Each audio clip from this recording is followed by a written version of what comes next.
త్రికోణ పోటీ ముక్కోణ పోటీ అనివార్యం. ఎందుకంటే బీజేపీ కూడా బలంగా ఉన్న ప్రాంతం ఇది. ఎందుకంటే బీజేపీ గెలిచిన పార్లమెంట్ నియోజకవర్గంలో భాగం ఇది.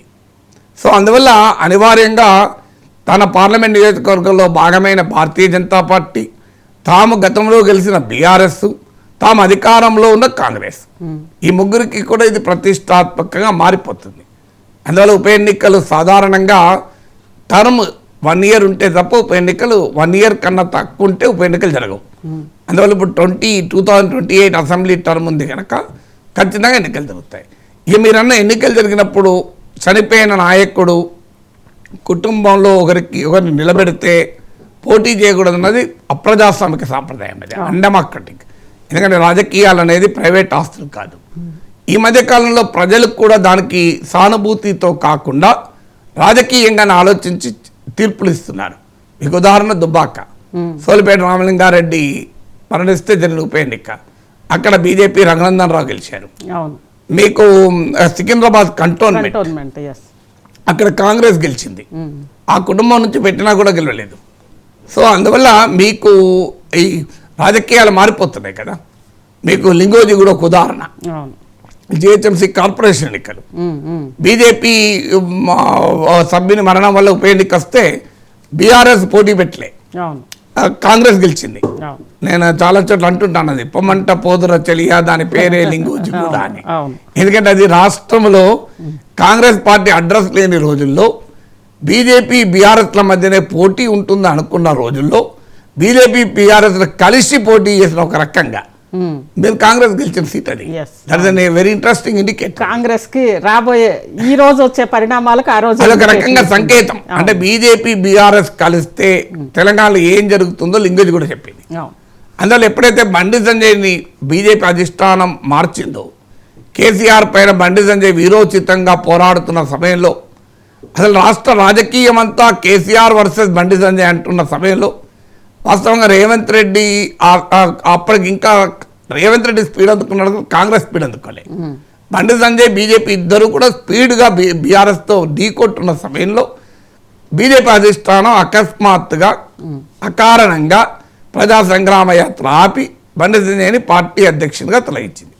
అందరికీ అర్థమైంది బీఆర్ఎస్ను గెలిపించడానికి, బీఆర్ఎస్ కాపాడటానికే బీజేపీ అధిష్టానం కాంగ్రెస్ రావద్దు అన్న ఆలోచనతో ఒక రకంగా బీఆర్ఎస్ కాపాడడం కన్నా కాంగ్రెస్ రావద్దని, ఎందుకంటే వాళ్ళ ప్రధాన శత్రువు కాంగ్రెస్ కనుక. సో ఈ పని చేశారు. ఆ పని ఏం జరిగింది, బీజేపీ బీఆర్ఎస్ కలుస్తాయి అన్న సెంటిమెంట్ ప్రజలకు ఎప్పుడైతే వెళ్ళిందో లింగోజిగూడ తెలంగాణ అయింది. మీకు లింగోజిగూడలో ఏ రిజల్ట్ వచ్చిందో కరెక్ట్గా తెలంగాణలో అదే రిజల్ట్ వచ్చింది. సో అందువల్ల ఇలా రకరకాల మీకు ఇప్పుడు నాగార్జున సాగర్లో మీరు నోమల కొడుకు పోటీ చేస్తే జానారెడ్డి ఓడించాడు. అందువల్ల ఒకటి గతంలో లాగా చనిపోయిన కుటుంబ సభ్యులు పోటీ చేస్తే మేము చెయ్యము అనే సాంప్రదాయాన్ని ఇప్పుడు పాటించడం లేదు. ముఖ్యంగా భారతీయ జనతా పార్టీ దాన్ని అంగీకరించింది కూడా. ఈవెన్ ఆంధ్రప్రదేశ్లో కూడా నాకు గుర్తు తెలుగుదేశం పోటీ చేయకపోయినా బీజేపీ పోటీ చేసింది కడప జిల్లాలో, రాయలసీమలో సీటు గుర్తుగా రాయలసీమలో బద్వేల్ బై ఎలక్షన్ లో మీకు బీజేపీ పోటీ చేసింది. అంటే కాంగ్రెస్ టీడీపీ పోటీ చేయలే, కానీ బీజేపీ పోటీ చేసింది. అందువల్ల భారతీయ జనతా పార్టీ సిద్ధాంత రీత్యానే ఇలా ఎన్నిక ఒక కుటుంబంలో చనిపోతే మళ్ళీ పోటీ పెట్టకూడదు లేదు.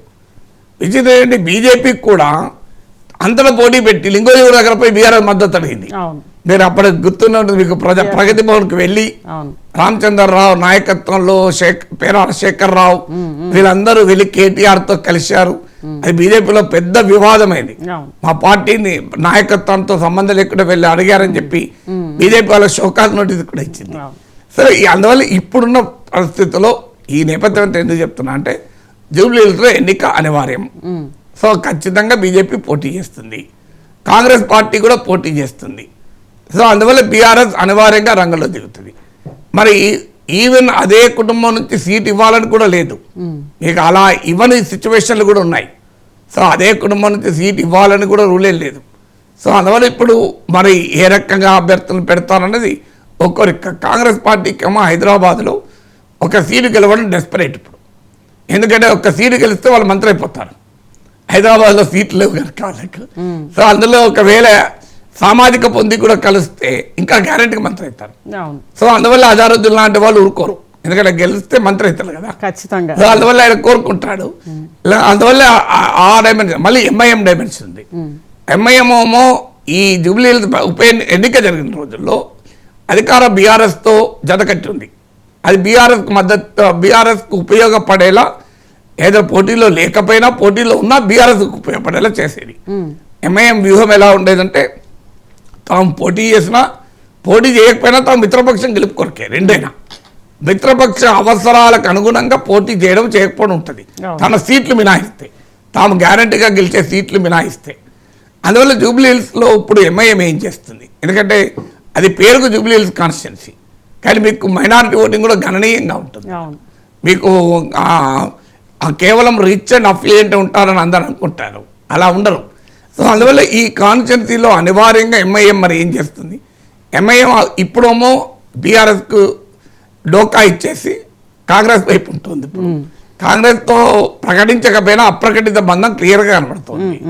కానీ బీహార్లో ఎంఐఎం కాంగ్రెస్తో కలిసి ఆర్జేడీతో కలిసి మహాగఠబంధన్లో ఉంటానని ప్రతిపాదన పెట్టింది. సో ఇప్పుడు ఎంఐఎం కనుక బీహార్లో మహాగఠబంధన్లో చేర్చుకుంటే అనివార్యంగా జూబ్లీ హిల్స్లో కాంగ్రెస్కి మద్దతు ఇస్తుంది, ఎందుకంటే ఇక ఇండియా కూటమిలో భాగస్వామి అయిపోతుంది.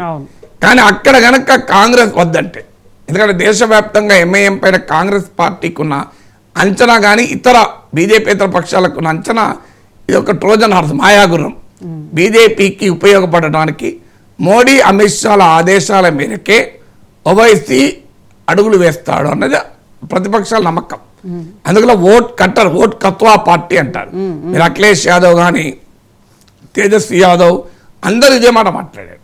దేశమంతటా ఆ రోలే ప్లే చేసింది ఎంఐఎం. అందువల్ల ఇప్పుడు బీహార్ కూడా అక్టోబర్లో ఎన్నికలు ఉన్నాయి. మరి ఈ ఉప ఎన్నిక కూడా మీరు అక్టోబర్ లోపల అదే టైంలో వస్తుంది. అంటే బీహార్లో తీసుకునే నిర్ణయం కూడా జూబ్లీ హిల్స్ పైన ప్రభావం చూపెడుతుంది. ఎంఐఎంని అక్కడ కాంగ్రెస్ పార్టీ యాక్సెప్ట్ చేస్తే ఇక్కడ ఎంఐఎం సపోర్ట్ చేస్తుంది, యాక్సెప్ట్ చేయకపోతే క్వశ్చన్ మార్క్ ఎదురవుతుంది. అందులో ఇప్పుడు రాష్ట్రంలో అధికారంలో కాంగ్రెస్ ఉంది. సో ఎంఐఎం వ్యూహం ఎప్పుడు కూడా ఏంటంటే తన ఓల్డ్ సీట్లో తను ముట్టుకోకూడదు, ఎవరు అధికారం ఉన్న పార్టీ తను ముట్టుకోవద్దు, మిగతా అంతర అధికార పార్టీకి మేము అనుకూలంగా ఉంటాం. విమర్శలు చేస్తారు, అన్నీ చేస్తారు. ఇది 10 ఏళ్ళు కాంగ్రెస్ అధికారం ఉన్నప్పుడు ఉమ్మడి రాష్ట్రంలో చూసాం, 10 ఏళ్ళు తెలంగాణలో బీఆర్ఎస్తో చూసాం. ఇప్పుడు మళ్ళీ కాంగ్రెస్ వైపు ఆల్రెడీ మారారు కదా. ఇప్పుడు రేవంత్ రెడ్డిని మీరు అడగండి, ఆయనకు ఉన్న సపోర్ట్ స్ట్రెంత్లో వాళ్ళు 7 కలుపుకుంటారు మేము వాళ్ళు. సో అందువల్ల ఎంఐఎం ఏం చేస్తుంది అనేది క్వశ్చన్. తర్వాత బీజేపీ ఒక డివైడెడ్ హౌస్, ఆల్రెడీ రాజాసింగ్ మొదలు పెట్టాడు. కులం చూసే మీరు టికెట్లు ఇస్తారా, సీనియర్లకు ఇవ్వరా అంటూ ఆయన ఇప్పటికే బాణాలు వేయడం మొదలు పెట్టాడు. హైదరాబాద్ ఎమ్మెల్సీ స్థానానికి ఎంపికప్పుడే రాజాసింగ్ ధిక్కార స్వరాన్ని వినిపించాడు.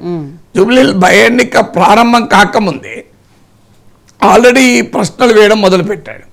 మరి రాజాసింగ్ రోల్ ఎలా ఉంటుంది, రాజాసింగ్ తెలంగాణ అంతటా ప్రభావం చూపకపోయినా హైదరాబాద్లో ఖచ్చితంగా ప్రభావం ఉంటుంది. అందులో హిందుత్వవాదుల్లో రాజాసింగ్ ప్రభావం చాలా ఎక్కువ. సో అందువల్ల ఇప్పుడు ఈ సీటు అధికార పార్టీ తనకు అనుకూలంగా రాజకీయాలు మారుతున్నాయని చెప్పుకోవడానికి అవసరం, ప్రతిపక్ష స్పేస్లో ఎవరు అన్నదాన్ని తేల్చడానికి కూడా ఉప ఎన్నిక అవసరం. ఎందుకంటే ఇప్పటిదాకా కేటీఆర్ సవాల్ ఏంటి, మీరు దమ్ముంటే మా పార్టీని గెలిపిన 10 మంది రాజీనామా చేసి పోటీ చేయమనండి అంటున్నారు.